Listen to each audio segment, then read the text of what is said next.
Merci beaucoup. Ah, merci, merci madame, c'est gentil. Ok, cette fois-ci, c'est la bonne. Mesdames et messieurs, ladies and gentlemen, j'ai l'honneur de vous présenter celui avec qui tout a commencé.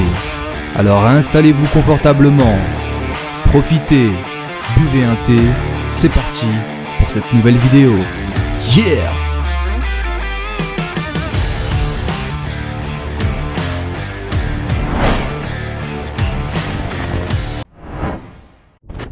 Je pense que j'aurais pu faire une meilleure intro, j'avoue. Yo, c'est Madja, j'espère que vous êtes chaud. Je vous avais dit que j'allais vous présenter la personne avec qui j'ai commencé cette aventure dans le monde du hip-hop. Puisque j'ai eu l'occasion de m'entraîner avec, j'en ai profité pour faire quelques vidéos. D'ailleurs, big up à Kalu qui s'entraîne avec nous. Vous le connaissez maintenant. C'est parti! Gaëtan Riant, 36 ans, professeur de danse depuis 2005, donc j'interviens sur une bonne partie du territoire Flandre 10. Aujourd'hui, je donne cours à approximativement 500 élèves. Aujourd'hui, j'ai la chance vraiment d'intervenir dans différentes structures, lieux associatifs, centres social, mais vraiment où j'ai commencé, c'est en 2005, c'est à Merville, en l'occurrence, donc ici, pas dans cette salle. Je me souviens à l'époque, Amaury, tu dois te souvenir d'ailleurs, on avait une toute petite salle, on appelait ça la salle rouge. On n'avait pas des miroirs, c'était des bouts de miroirs comme ça.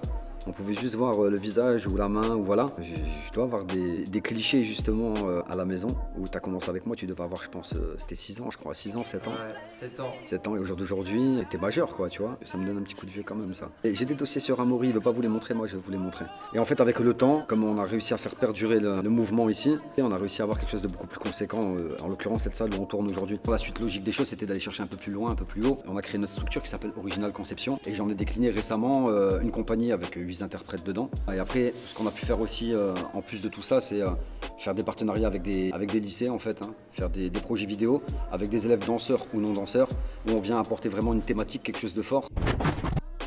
Bah déjà, mon quotidien, il est très simple. C'est comme une personne lambda, ça veut dire que je me lève le matin, très important. Pour commencer une bonne journée, il me faut mon café. Ça, c'est obligatoire.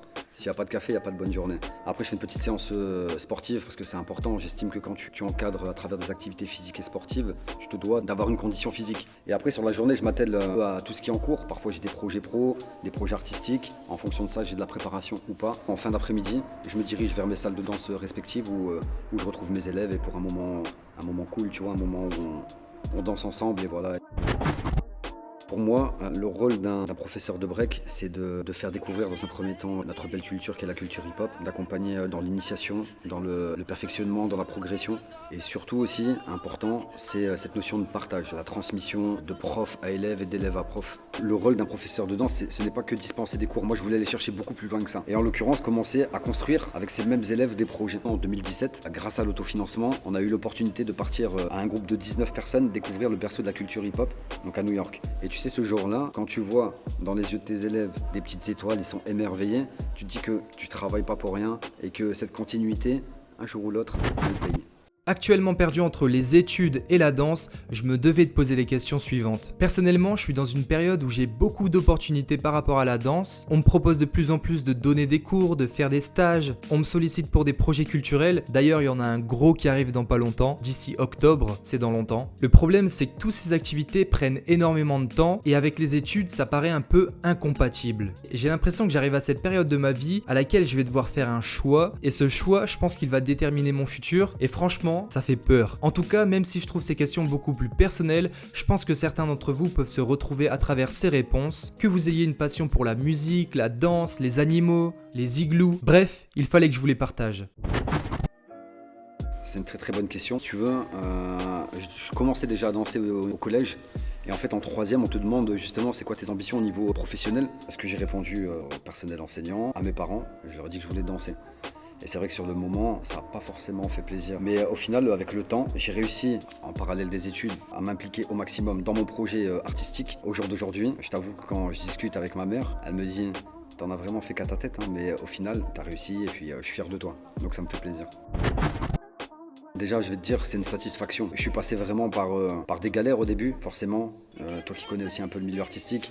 Tu commences, tu donnes des cours, un cours, une deuxième heure. Financièrement, c'est un peu difficile. Et puis, tu t'accroches et puis avec le temps, les portes s'ouvrent. Tu commences à avoir des appels. Voilà, j'ai été contacté pour donner des cours à un endroit, puis à un autre. Donc aujourd'hui, vraiment, je pense que c'est une fierté, c'est une vraie satisfaction pour moi parce qu'on vient de loin. Et tu sais, quand tu te lèves le matin et tu te dis, je vais aller gagner ma vie en dansant.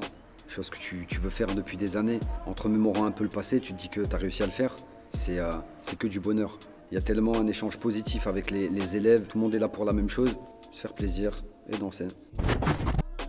Je suis passé par le b-boying, donc par le break, la danse au sol. Et au fil du temps, j'ai eu comme cette envie de m'intéresser à autre chose, tu sais, pour apporter une certaine polyvalence. Et notamment, lié à mon projet artistique et professionnel, je me disais, voilà, si je reste uniquement dans cette danse au sol, je pourrais dispenser que des cours de break. Et puis pareil, pour la continuité, je t'ai parlé tout à l'heure d'une compagnie. Pour moi, c'est chorégraphique. C'est un mélange de break, à la fois de danse debout, d'expression corporelle. Pour moi, je resterai un élève toute ma vie. Parce que déjà, la danse hip-hop, elle est tellement riche, t'as pas assez d'une vie pour faire le tour de tout ce qu'elle comporte. J'estime que toute ta vie, tu restes un élève. Amaury, je voulais te remercier pour l'invitation, c'est cool.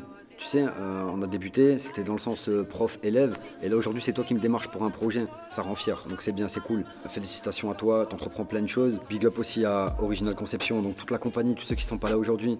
Il y a Lucas qui est présent, donc dédicace à Lucas. Tous les autres, tous ceux qui ont commencé avec moi, qui ont grandi. Je vais pas citer tous les prénoms parce que si j'en oublie un, ça se fait pas. Grosse force à la chaîne Madja, partagez fort, il y a du contenu, c'est intéressant. Et surtout, si vous êtes amateur ou pas de culture hip-hop, allez-y, abonnez-vous. Alors, je pense que cette vidéo ne se résume pas qu'au sujet vivre du hip-hop ou vivre le hip-hop, elle s'étend à une question beaucoup plus large que tout le monde s'est posé au moins une fois dans sa vie. Est-ce que je peux réellement vivre de ce que j'aime ou encore, accrochez-vous, est-ce que je peux vivre de ce pourquoi j'ai l'impression de vivre ? J'espère vraiment pouvoir revenir à cette vidéo dans quelques années et pouvoir me retrouver encore à travers ces paroles. D'ailleurs, d'ici là, j'espère avoir trouvé une réponse à cette question parce qu'elle demeure toujours sans réponse pour moi. Un grand merci à Gaëtan pour tout ce qu'il a pu faire pour moi. J'espère pouvoir lui rendre un jour l'appareil. D'ailleurs, je vous mets les liens de ses vidéos dans la description. Sans lui, j'en serais pas là aujourd'hui et j'en suis éternellement reconnaissant. Merci aussi à vous d'avoir regardé la vidéo jusqu'à la fin. Si vous appréciez mon contenu, n'oubliez pas de vous abonner. Des choses arrivent à grands pas. Sur ce, c'était Madja. Portez-vous bien jusqu'à la semaine prochaine. Si tu me vois me rouler à terre, que je trouve mes baskets, que je tourne dessus en te faisant bouger la tête, c'est que j'ai trouvé la paix. Peace.